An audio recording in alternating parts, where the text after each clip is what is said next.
Hi friends, I'm Edyta Sitar from Laundry Basket Quilts. Welcome to Quilting Window. I am so glad you are here. We are working on our block of the month called Lady Tulip. And guess what? It's month number 3. We're making 3 block designs every single month. And this month block designs are so cute. I can't wait for you to try them.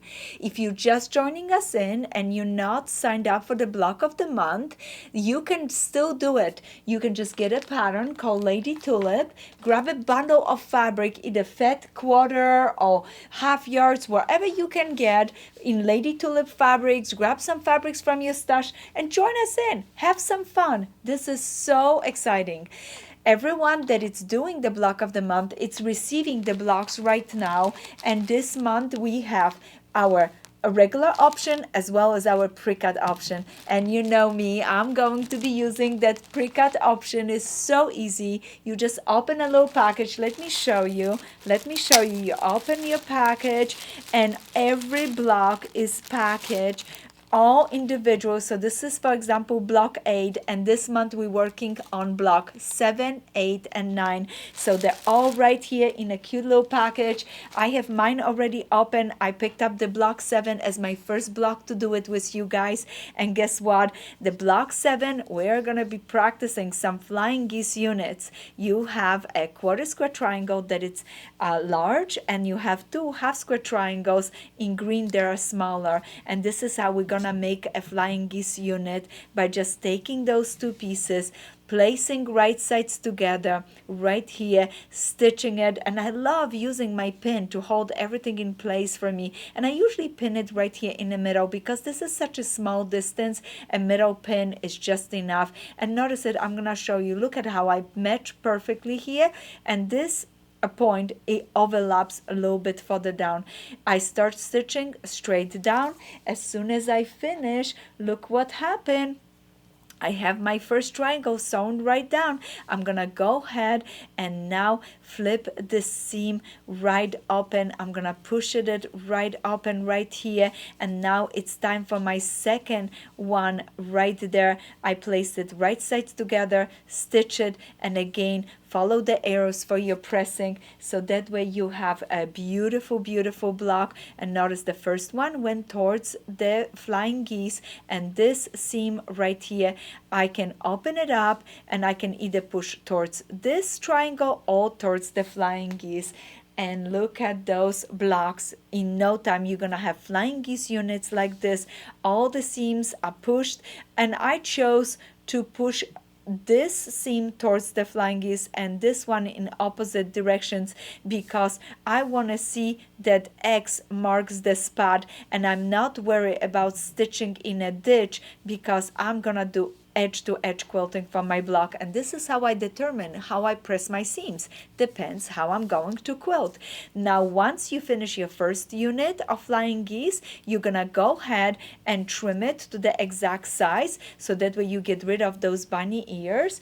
And I love to take my ruler, place it right over, and that allows me to check myself that I did a good job. And look at this, perfect, 2 by 3.5. That's the size of the unit. Oh, let me lay that ruler really nice because I don't want to trim more than I need to. I want to be just exactly what I need to do.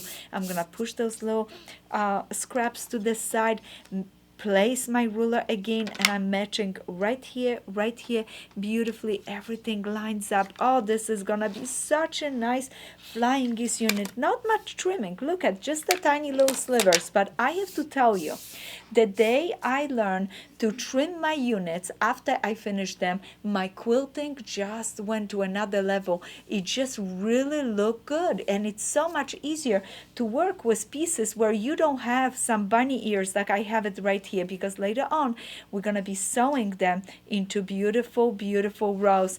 And I have to make 4 of them for one block. And I just noticed I need to have them turned this way because I want to line them up exactly as I need to, so that way they look beautiful. All right, so we're gonna have 4 of those for one block.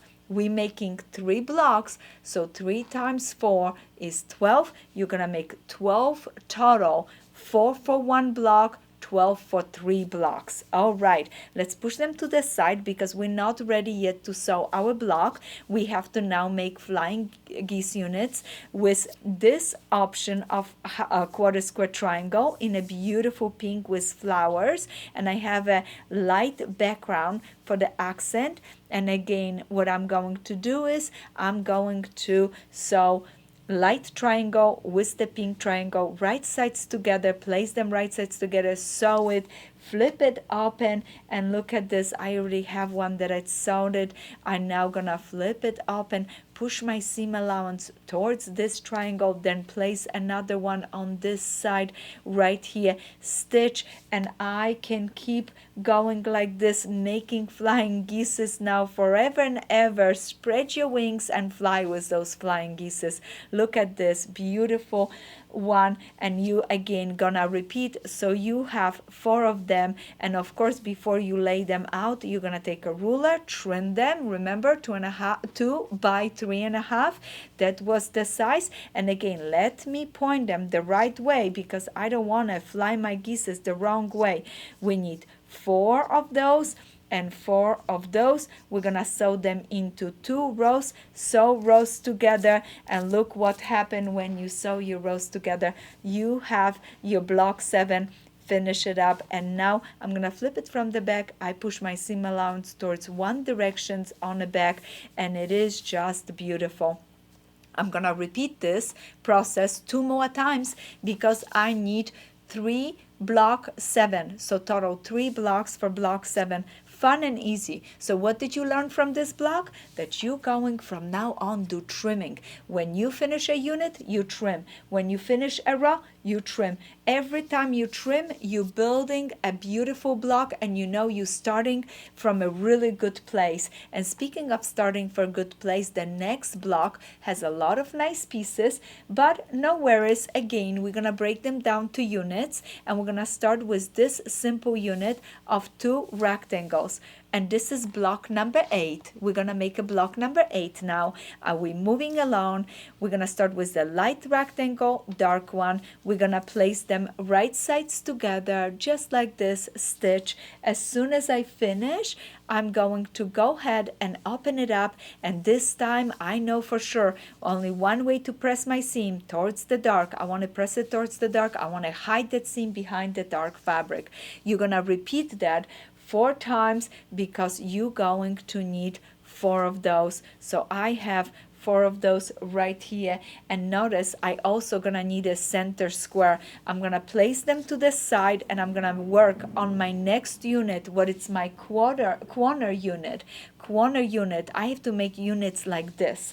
But how do I do that? I'm gonna start by selecting my light half square triangles, and all the directions for cutting are in the pattern. So if you are making this block with us, just get the pattern. You can get the Lady Tulip pattern to get the cutting direction, or you're receiving a pattern like this for your block of the month. Every month you receive a pattern, and what it's nice with the block of the month pattern, I also showed you how to cut from each individual fabric, what it's really special. So that's really fun. And notice that now I have a center square, and I have 2 little half square triangles where I'm going to place them on a left and a right. And you should be a pro in this, because remember last month we did a square in a square, and we practiced this quite a bit. So now all that I have to do is center, stitch, then do the same on this side, stitch. As soon as I finish this, I'm going to go ahead and press my seams, and I'm gonna push my seams towards my dark square. I'm pushing my seams towards my dark square right there. Do you see what I did? This is gonna make it nice and easy for that center to pop it so nice.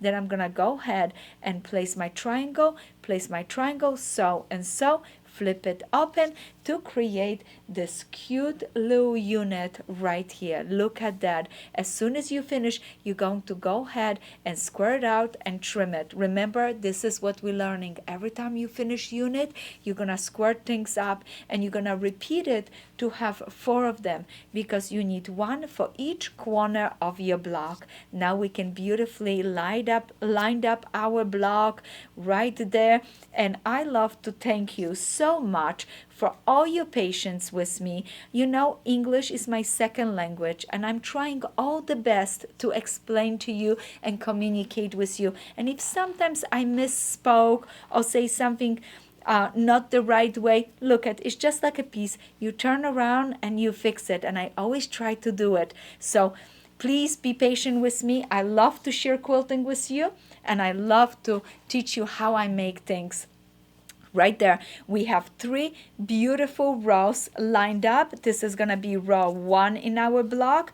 This is our row 2 and our row 3. We're gonna sew rows, pieces into rows. Now we're gonna sew rows together to create a beautiful block. When I'm sewing my rows, I'm following the directions in a pattern for pressing, and then when I'm sewing my rows together, everything is locking really nice. So for example, this seam right here, let's see, on the back of my block, I pushed this one towards the dark because then it was easier for me to push it in opposite direction. This one, the seam went towards this piece.